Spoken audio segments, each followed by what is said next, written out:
একদিকে যেখানে আসানসোল থেকে শত্রুঘ্ন সিনহাকে টিকিট দেওয়ার বিষয়ে ইঙ্গিত দিয়ে দিয়েছেন মমতা বন্দ্যোপাধ্যায়, সেখানে সর্বভারতীয় বিজেপির একটি সূত্রের দাবি, আসানসোলে এর আগে বিজেপির সাংসদ ছিলেন গায়ক বাবুলকে প্রার্থী করার চমক আসানসোলে কার্যকরী ছিল। এবারও তাই আরেক গায়ককে সেখানে পাঠানো হতে পারে, তবে কোনো কিছুই এখনো পর্যন্ত চূড়ান্ত নয়। কৈলাস খেরের গাওয়া সুফি গান অনেকেই হয়তো শুনেছেন, কিন্তু সেই কৈলাস যে এখন লালন ফকিরের গানও দিব্যি গাইছেন কজনই বা খোঁজ রাখেন। তাও আবার লালনের সেই কিংবদন্তি গানটি মিলন হবে কত দিনে। এই সুফি গায়ক কৈলাসকেই হয়তো এবার বাংলার রাজনীতির উঠোনে দেখা যেতে পারে। জানা গিয়েছে লোকসভা ভোটে তাকে প্রার্থী করার ব্যাপারে মনস্থির করে ফেলেছেন অমিত শাহরা। সেটা বাংলার একটি অবাঙালি অধ্যুষিত আসনও হতে পারে, অর্থাৎ তা হতে পারে আসানসোল।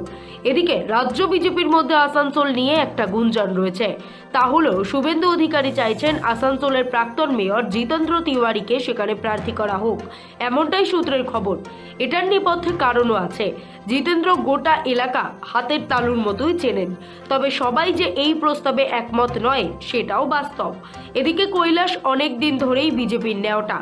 অযোধ্যায় রাম মন্দিরের পুজোর আগে রামকে নিয়ে গানও বেঁধেছেন। তাছাড়া বিভিন্ন সময়ে বিজেপির ভোটে থিম সং গেয়েছেন কৈলাস খের। আদ্যপান্ত মোদী ভক্ত তিনি। এহেন কৈলাস এখন পুরো দস্তুর বাংলা লোকগীতিও গাইছেন। কৈলাস রাম ভক্ত, আবার শত্রুঘ্ন নিজেই রামায়ণের চরিত্র। তার মুম্বাইয়ের বাড়ির নাম রামায়ণ। ভোটে জমজমাট হয়ে যাবে আসানসোল। ব্যুরো রিপোর্ট, সময় কলকাতা।